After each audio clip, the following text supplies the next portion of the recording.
नमस्कार। चलिए आज बात करते हैं दिल के उस हिस्से की जो असल में हमारे पूरे शरीर का इंजन है।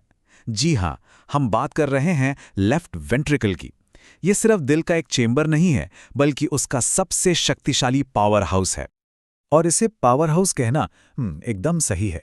ये वो गुमनाम हीरो है जो हर सेकंड, हर मिनट हमारे पूरे शरीर को जिंदा रखने के लिए बिना थके काम करता है। तो चलिए आज इसी पावर हाउस के राज खोलते हैं। तो ये लेफ्ट वेंट्रिकल आखिर है क्या?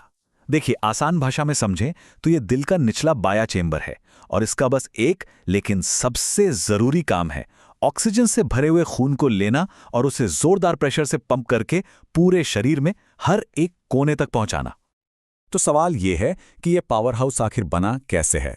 चलिए इसके डिजाइन, इसके एनाटॉमिकल ब्लूप्रिंट में थोड़ा गहराई से उतरते हैं और देखते हैं कि इसे अपनी बेहिसाब ताकत मिलती कहां से है। तो ये दिल में होता कहाँ है?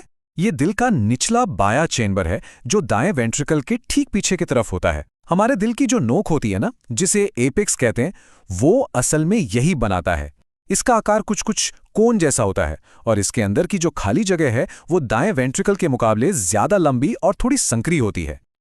अब इस स्लाइड में जो बात सच में ध्यान देने वाली है वो है इसकी मोटाई।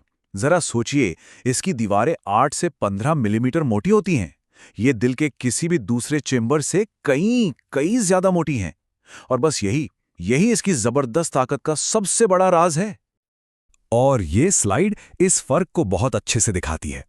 एक तरफ है लेफ्ट वेंट्रिकल जिसकी दीवारें सबसे मोटी हैं क्योंकि ये एक हाई प्रेशर पंप है, इसे पूरे शरीर में खून भेजना है। और दूसरी तरफ हैं दिल के बाकी चेंबर्स, उनकी दीवारें पतली हैं क्योंकि उनका काम कम दबाव वाला है, जैसे खून को रिसीव करना या फिर उसे सिर्फ पास के फेफड़ों तक भेजना। मतलब जैसा काम वैसी बनावट। इसके अंदर की मशीनरी भी कमाल की है। इसमें दो बहुत मजबूत पैपिलरी मसल्स हैं जो वॉल्व को अपनी जगह पर कसकर पकड़े रहती हैं। फिर आते हैं दो बहुत ही अहम दरवाजे या कहिए वॉल्व।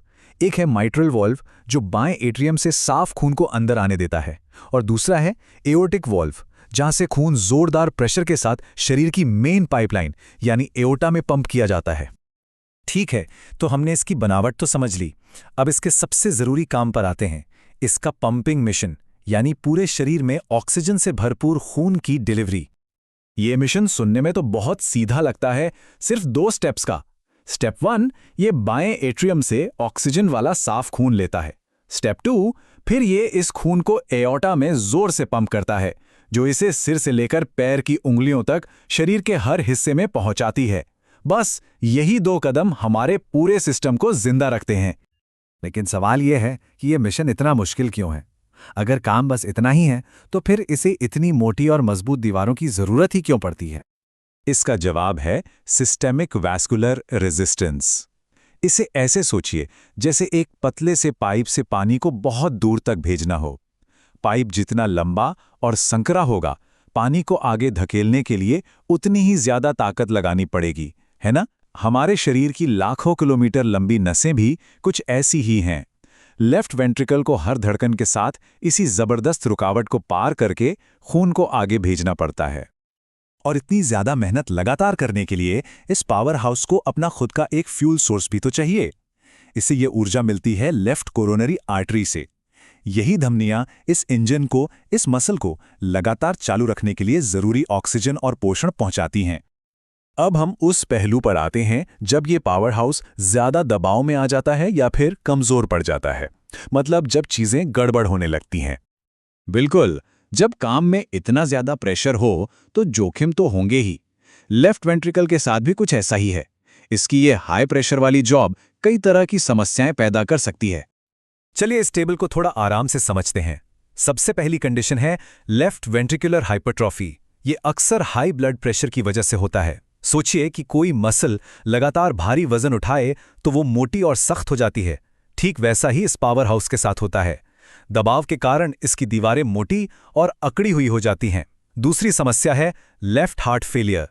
इसमें पंप करने की ताकत ही कमजोर पड़ जाती है। इसका नतीजा खून फेफड़ों में वापस जमा होने लगता है, जिससे सांस लेने में तकलीफ होती है। और तीसरा है मायोकार्डियल इन्फार्क्शन, जिसे आम भाषा में हार्ट अटैक कहते हैं। ये तब होता है जब इस पावर हाउस को फ्यूल पहुंचाने वाली कोरोनरी आर्टरी ब्लॉक हो जाए। फ्यूल के बिना मसल का वो हिस्सा मरने लगता है। तो सबसे ज़रूरी बात जो हमें समझनी है वो ये है कि इस पावर हाउस की सेहत असल में पूरे शरीर की सेहत का आईना है। अगर ये ठीक से काम कर रहा है तो इसका मतलब है कि सिस्टम सही चल रहा है। इसकी सेहत हमारे पूरे कार्डियोवैस्कुलर सिस्टम के बारे में बहुत कुछ बता देती है। तो अगली बार जब भी दिल की धड़कन महसूस हो तो उस अथक पावर हाउस के बारे में ज़रूर सोचिएगा जो हमारे अंदर लगातार काम कर रहा है। मेरा एक आखिरी सवाल है, इसकी सेहत उस पूरे सिस्टम के बारे में क्या बताती है जिससे ये जिंदा रखता है? इस पर ज़रूर सोचिएगा।